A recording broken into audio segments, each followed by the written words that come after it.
ಅಶೋಕ್, ನಿಜ ಹೇಳ್ತಾ ಇದ್ದೀರಾ ನೀವು? ಇಂಥ ವಿಷಯದಲ್ಲಿ ಯಾರಾದ್ರೂ ಕಾಮಿಡಿ ಮಾಡ್ತಾರಾ ಹೇಳು? ನಿಜ ಹೇಳ್ತಾ ಇದ್ದೀನಿ ಶಿವಗಾಮಿ, ಅವ್ರು ದುಡ್ಡು ಕೊಡೋದಕ್ಕೆ ಪೂರ್ತಿ ಮನಸ್ಸಿಂದ ಒಪ್ಕೊಂಡಿದ್ದಾರೆ. ಅವ್ರು ಮಾತಾಡೋದ್ರಲ್ಲಿ ಏನೂ ಡೌಟ್ ಅನ್ಸ್ಲಿಲ್ಲ. ಅಲ್ಲ, ಆ ಅಮೌಂಟ್ ಎಷ್ಟು ಅಂತ ಕರೆಕ್ಟಾಗಿ ಹೇಳಿದ್ರ ಅವ್ರಿಗೆ? ಇಲ್ಲ ಅಂದ್ರೆ ಅವರು 50,000ನೋ 1,00,000ನೋ ಅಂತ ಅನ್ಕೊಂಡ್ಬಿಟ್ಟಿದ್ರೆ? ನನಗೆ ಗೊತ್ತಾಗಲ್ಲ ಶಿವಗಾಮಿ ಅದು. ಅದಕ್ಕೆ ತುಂಬ ಕ್ಲಿಯರಾಗಿ ಹೇಳಿದ್ದೀನಿ, 70 ಲಕ್ಷ ಆಗತ್ತೆ ಅಂತ.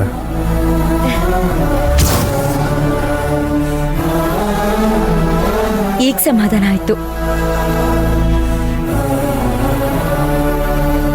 ಮನ್ಸು ಸರಿಯಾಗೇ ಇರ್ಲಿಲ್ಲ.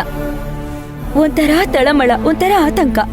ಇಂಥ ಟೈಮಲ್ಲಿ ಇಷ್ಟು ದೊಡ್ಡ ಅಮೌಂಟ್ನ ಎಲ್ಲಿಂದ ವ್ಯವಸ್ಥೆ ಮಾಡೋದು ಅಂತ ಯೋಚನೆ ಆಗ್ಬಿಟ್ಟಿತ್ತು.